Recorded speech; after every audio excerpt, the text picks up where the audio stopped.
Hi everybody, this is Karl with Prairie Creek Seed, and in this video I wanted to talk about when to renovate pastures.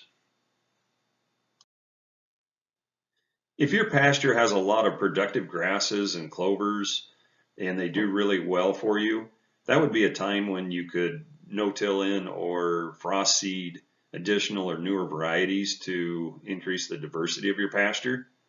But there does come a time when the undesirable species such as Kentucky bluegrass or even weed pressure can actually outcompete what you're trying to introduce. Grasses do not like being shaded, and if you have a heavy thick sod of bluegrass or fescue or even orchard grass, it can be very difficult to get additional grasses or even clovers introduced into the pasture. At that same time, if you have a lot of Kentucky bluegrass or tall fescue, animal health or performance can be compromised. And at that point, you might consider doing a total renovation in order to set back the undesirable grasses and build a better diversity and have better animal performance overall. After you've incorporated intentional grazing or managing your pastures, at that point in time, again, it goes back to if the grasses and clovers that you have you like, you can manage better getting new grasses or new legumes incorporated into that pasture. And number 4 is when your goal is to maximize profit per acre. We know that a lot of the older varieties or the commodity type grasses such as orchard grass, the fescues, the Kentucky bluegrass, brome, all will not have the digestible fiber that you would want for optimum animal health and performance. I look at it this way: there's new seedings are going to be more productive, and old seedings may last forever, but they don't have the overall yield and they don't have the quality. So these would just be 4 points I look at when considering doing a total renovation. Some of the challenges of doing a complete renovation or even interseeding into an existing pasture can be sod forming species such as Kentucky bluegrass or fescue that really don't allow the new seedlings to get established. We can have side hills that are erodible, so we really don't want to do tillage to get a new establishment started, and even areas that are not accessible with equipment. This last one is, I think, a little more mental than physical, and that is considering some of our soil or ground to be too good for pasture. It's better into row crops. Good ground will produce a lot of forage and a lot of quality forage. Sod forming and aggressive growing grasses can be very difficult to interseed into and get establishment. Tall fescue and Kentucky bluegrass are both sodding and very aggressive, especially in the spring. So these would be probably 2 of our biggest challenges in the Midwest to get a new establishment. And it's at that point where maybe we would look at a complete renovation if they can be tilled or sprayed. One option would be the spray plant spray technique that has been pretty successful, and this would be for no-till applications. We would spray, actually we would graze and then allow some regrowth while the plants are actively growing, so this would need to be done in the spring.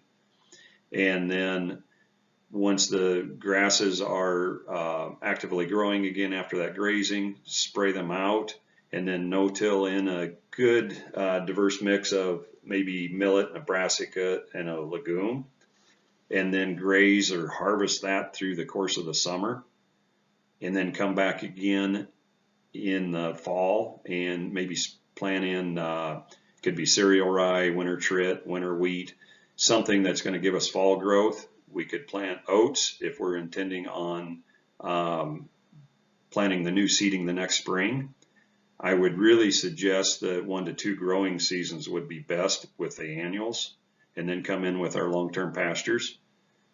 If we're going to go with tillage, it would be similar. We would till out the old stand after our first grazing. We want the soils warm enough that our warm season annuals can thrive, and then follow that with the cover crop after the tillage. And then we would do this again for 2 growing seasons. We would want to do a fall, and that one could be no-tilled in, the fall seeding. But what we're trying to do is encourage the tall fescue or orchard grass to germinate and grow, so we can use up some of the seed bank, so we can set it back.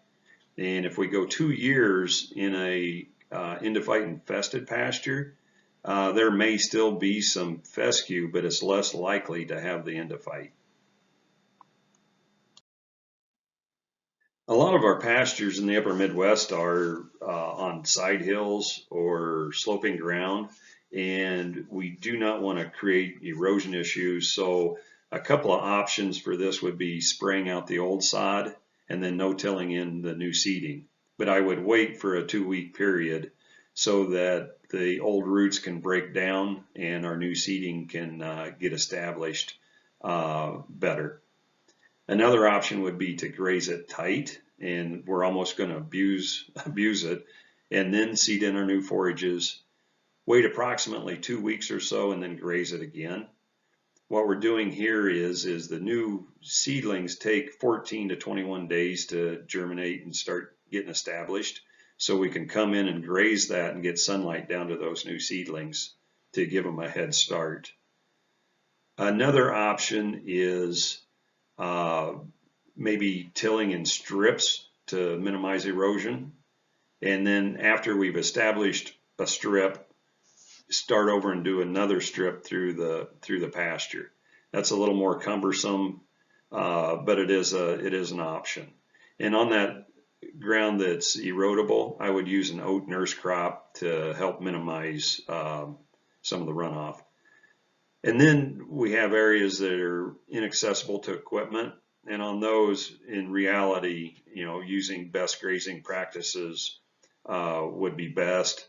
You might graze it pretty tight and try frost seeding. If you're going to frost seed, we got to make sure we remove enough of the plants and thatch so that the seed can hit the soil and make good soil seed contact.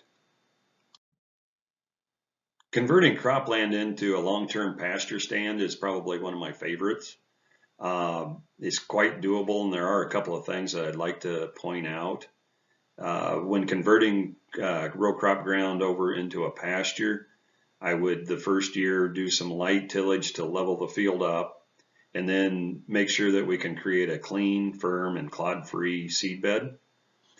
The first 2 seasons, I would really recommend using a diverse mix of annual forages and do this in a rotation. So we would start out with warm season mix, and then in August come back in with a cool season, one that may or may not overwinter, and then repeat that again the next year. Row crop ground or cropland generally has either been no-tilled or has had some tillage, and so we'll have about a 4 or 5 inch area of the soil that is probably going to be tight and probably won't have much of a structure.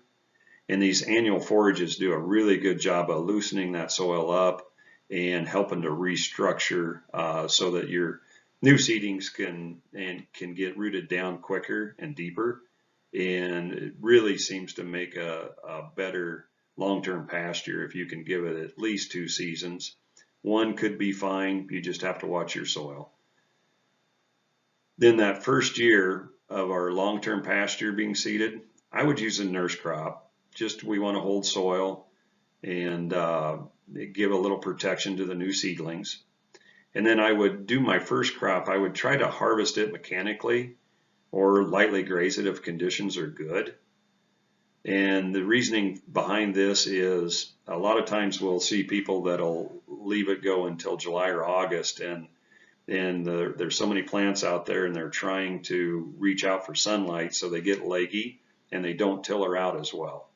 So if we can take that first crop and mechanically or lightly graze it, mechanically harvest it or lightly graze it, we get sunlight down to those basal nodes, and it will tiller and thicken in quicker. So that first year we're going to want to do multiple light grazings, or possibly even harvest it maybe up to 3 times to allow those plants to develop and thicken up the stand. That was a quick overview of when to renovate pastures and a little bit on how to renovate pastures or what to do. I know that there are, just so many different options, and everybody has their unique situations that they're looking at. So if you want to, just feel free to email or call us with any questions. Thank you very much.